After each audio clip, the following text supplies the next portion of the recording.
இன்றே டவுன்லோட் செய்து உங்கள் ஃபேவரட் ஷோக்களை என்ஜாய் பண்ணுங்க. அத்தை, பெரியம்மாவை பாத்தீங்களா? ஐயோ, இவ்வளவு நேரம் உங்களை முந்தானில தான் முடிஞ்சு வச்சிருந்தேன்.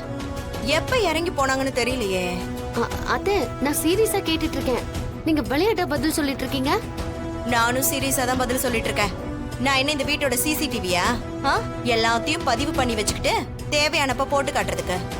சீனு, அத்தை பேசுறது பாத்தியா? அம்மா, ஒரு முக்கியமான ஃபைல்ல கையெழுத்து வாங்கணுமா? அதுக்கு ஏன்டா ஏன் உயிரை வாங்கிட்டு இருக்கீங்க? வீட்ல யாரு எங்க போறாங்க எப்ப போறாங்கன்னு பாத்துட்டு இருக்கறதா என் வேலையா? அம்மா, எதுக்குமா அப்படி கத்துறீங்க? பிடிக்காத விஷயம் பேசினா கத்த தான் செய்வேன். உங்களுக்கு மாயா பேசினாலே பிடிக்காதுல்ல? பொண்டாட்டிக்கு ஜால்ரா போடுறதெல்லாம் உன்னோட வச்சுக்கோ, என்கிட்ட காட்டாத. இவனே எனக்கு எதிரியா? அப்படிதான் உங்க பேச்சே இருக்கு அத்தை. சீனு, வா நம்ம வெளியே போய் தேடலாம். இவங்க தெரிஞ்சாலும் சொல்ல மாட்டாங்க. ஆமா, எனக்கு தெரியும், நான் சொல்ல மாட்டேன். என்ன பண்ண முடியும் உன்னால? என்ன ஒரே சத்தமா இருக்கு?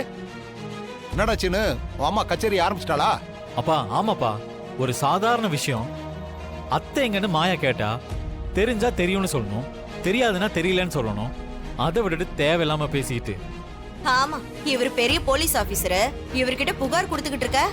ஏய் அம்மா, கொஞ்சம் சும்மா இருக்கீங்களா? அப்பா, நீங்க ஜானகி அத்தையை பாத்தீங்களா? கொஞ்ச நேரத்துக்கு முன்னாடி தான்டா பார்த்தேன்.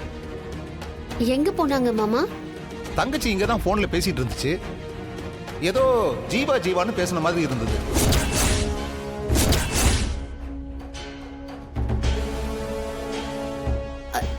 ஜீவானா பேசினாங்க? நல்லா யோசிச்சு சொல்லுங்க மாமா. ஆமா மாயா, நல்லா என் காதுல விழுந்துச்சே. போன் பேசி முடிச்சிட்டு பையில ஏதோ எடுத்துக்கிட்டு அவசரமா கிளம்பி போச்சே. எங்கேயாவது அவசரமா போகணும்னா நான் கூட கார்ல கொண்டு வந்து வரணும்னு சொன்னனே. வேண்டாம், பக்கத்துல தான், நான் போயிட்டு வந்துடுறேன்னு சொல்லிட்டு தான் போச்சு. அப்படி அவசரமா எங்க போயிருப்பாங்க? ஒரே குழப்பமா இருக்கே.